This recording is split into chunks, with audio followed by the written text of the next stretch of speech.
All right, everybody, welcome back to the best damn training channel on YouTube. Today is Thursday. We're almost done with this deload week. Got a few days left here. Track work though, not really deloading it on terms of intensity, just deloading it in terms of overall volume that we're gonna be doing some things on today. There are a couple pieces that I'm gonna deliberately go a little bit easier on, which is gonna be the skips for height and the skips for distance. And then we're gonna move on to the sprints for today. So skips for distance is what we're gonna start off with. And I'm just gonna go about 30 to 40 meters here. So the cone that you guys can see here is about 30. The next cone past that, which you guys can't see, will be at 40. But I just want to try to get some like high efforts, but not maximum efforts on these skips, make them feel good, and then move on to the skips for height. I kind of want to play around with the arm action on this as well, because what I've been doing previously as I was doing my skips for distance is kind of doing like a double arm swing as I would go in each rep, really trying to like get that front leg forward, swing both arms forward and carry that momentum for distance. I kind of want to get like more of like a running arm action on this first one. So I'm going to try that out and see how awkward this feels. I'm thinking about it right now. I don't even know how my arms are supposed to move as I go through skips right now.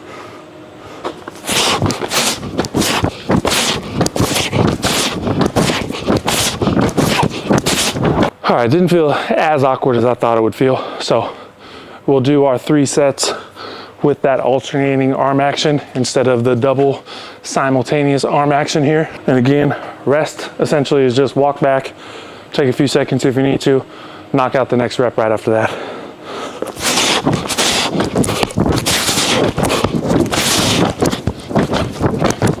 All right, and then we got one more of these, and then we're gonna move on to skips for height.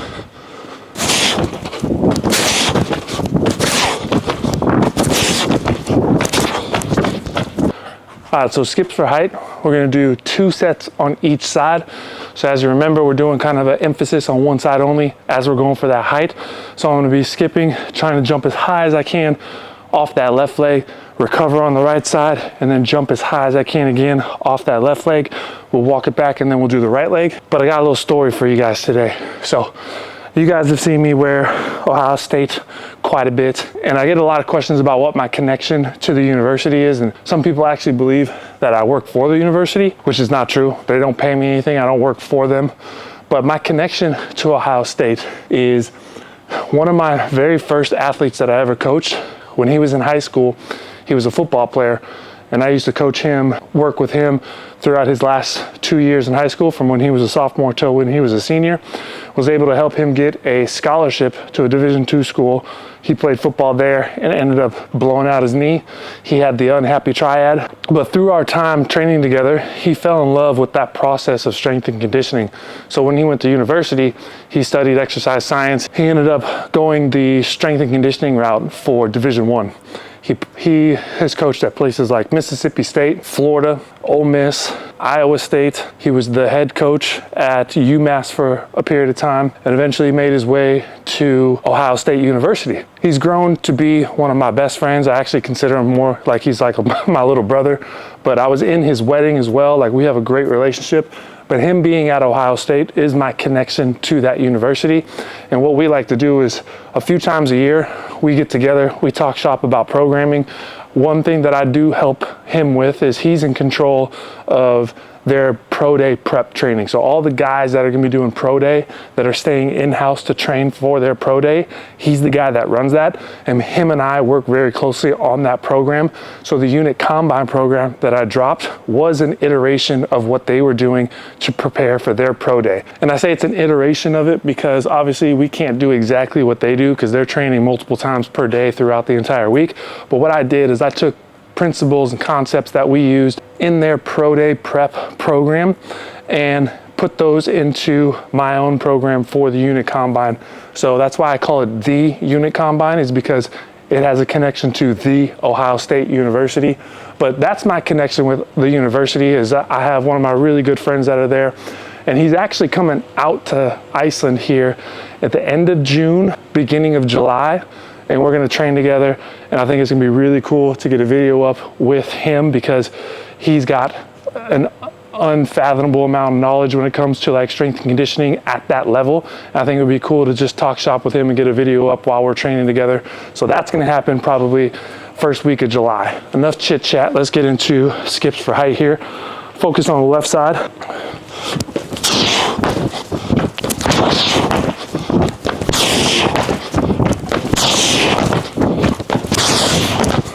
Now we'll walk it back and we'll do the right side here.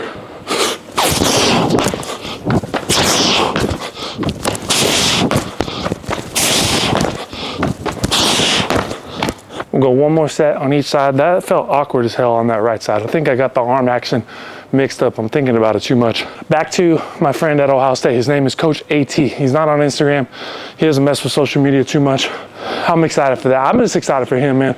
See him go from high school and be somebody who is like essentially a client of mine to make it into college, go through an injury, rebound from that injury, become the coach that he's become, and make it all the way to a national championship at the highest level in college is incredible. It's one of my proudest moments as anything that I may have accomplished. Like if you were to ask AT, he would definitely say that I was probably his biggest influence in getting into the field of strength and conditioning. Looking at AT, I like to see him as like, he's one of my proudest accomplishments of somebody that I influenced that has grown into be the professional that he is and have the career that he's had. So in terms of like everything that I've done athletically, coaching wise, anything related to the field of strength and conditioning, AT is probably the thing that I'm the most proud of, that I was able to just be a part of that journey for him, which is really cool, man. I'm excited for him to get out here.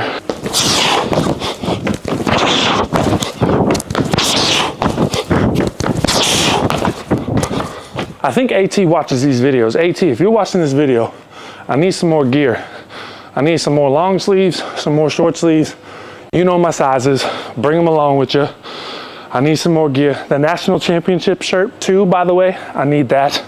And a ring, give me a ring. I'm just playing, don't give me a ring. All right, last one here.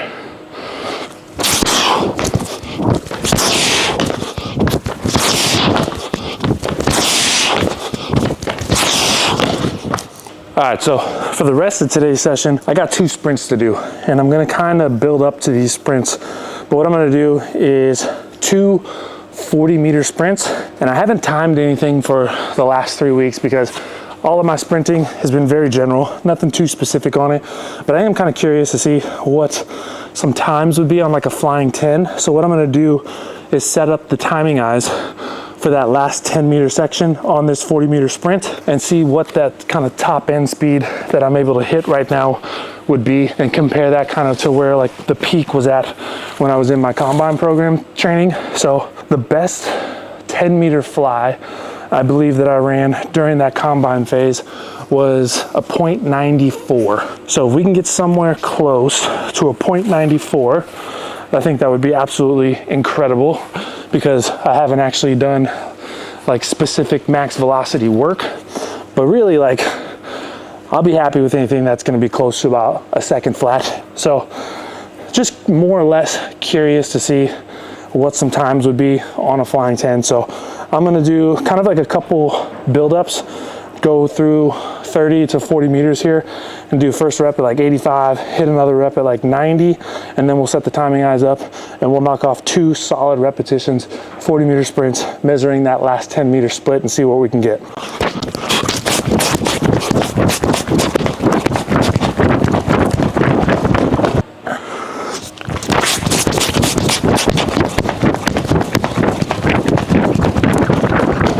All right, so I got the cone set up, finish cone right here, start cone right there, 2 reps, 40-meter sprints. Let's get after it.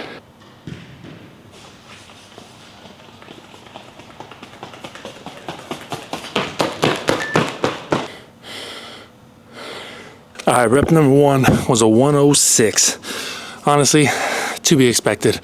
I haven't done any max velo work, and that rep felt like I was pretty much at max velocity around like 20 meters.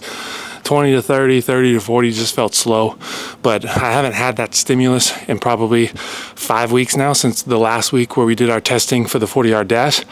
So it's to be expected that that quality is going to drop down, because the focus of this program has been more about the strength work than it is the sprint work. But now that we're done with the initial volume phase of this program, we're going to get into some more max strength type stuff over the course of the next 4 weeks after this week is finished. I'm going to put in a little bit more specific max velo work and build up to the point where we can start hitting that back down into the 90s. So I'm not too bummed about a 106. The acceleration part feels amazing, and I think that's partly because of the amount of jumping I've been doing and the amount of bounding that I've been doing. All of that will carry over pretty good towards acceleration, but like I said, after about 20 meters, I don't feel that same kind of power that I can really drive through 20 and continue to accelerate through 30 and get up in max velo through 30 to 40 like I was when I was doing the combine program. But I'm gonna take a couple minutes here, rest it up. We'll do one more.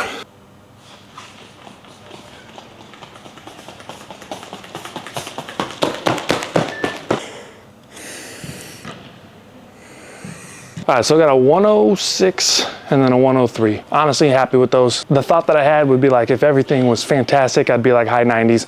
If I was feeling really good, it'd be like close to 1 second, low ones. So that 103 was kind of right in the mark where I wanted.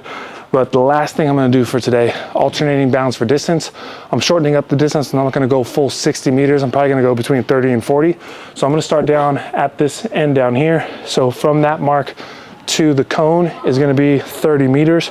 But one thing I wanted to address specifically with the alternating bounds for distance is somebody had dropped me a question. I can't remember if it was on Instagram or if it was on YouTube, about how they're not comfortable doing the alternating bounds for distance. They don't feel like they're strong enough to do it. They don't have enough power to get a lot of distance on each of those bounds. The thing with Plyos is the easiest way to regress any plyometric is just reduce the intensity. Focus on one aspect of the movement and work on quality, and then you can start increasing the intensity. So something like an alternating bound for distance, take out the for distance, just do alternating bounds and focus on being in the proper position, trying to contact the ground the correct way, and then just popping off of the ground as best as you can. And that quality of the reaction from the ground is what's going to build the ability to later on increase the intensity so you can get the distance part of the alternating bound. So what that might look like is, let's say I'm brand new to alternating bounds. An easy way to start alternating bounds is just work on that reactive ability from side to side. And it doesn't need to be for distance. It could be like 1 to 2 foot increments at a time. But what you're focused on doing is trying to hit the ground on that midfoot range. Maybe you let that heel kind of kiss the ground before you pop off the ground, and then just bounce over to the other foot. So it'd be like that's the easiest way to regress that movement. And as you get more comfortable doing that reactive ability off the ground, then you can start increasing the intensity. And rather than going 1 foot after another, try to go 2 to 3 feet.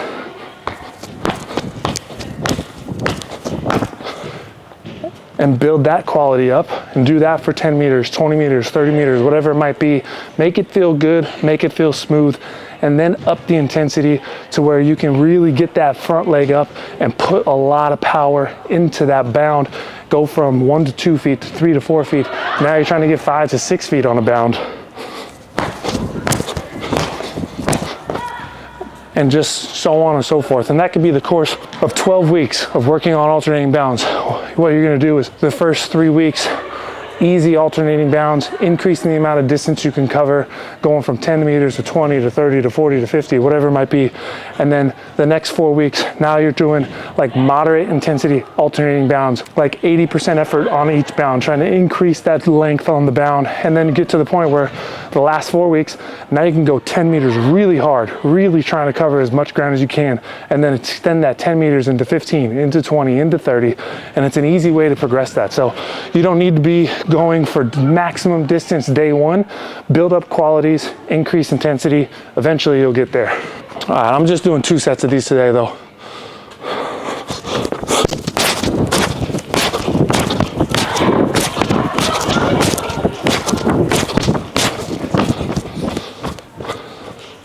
And again, I'll just walk back, take a short breather, knock out set number 2. Another thing I'm gonna do, I'm gonna play the arm thing again. So like, just like with the skips, how I went from double arm action into alternating back and forth, I'm gonna do this next set alternating back and forth. Hopefully it doesn't feel awkward. We'll see how that goes.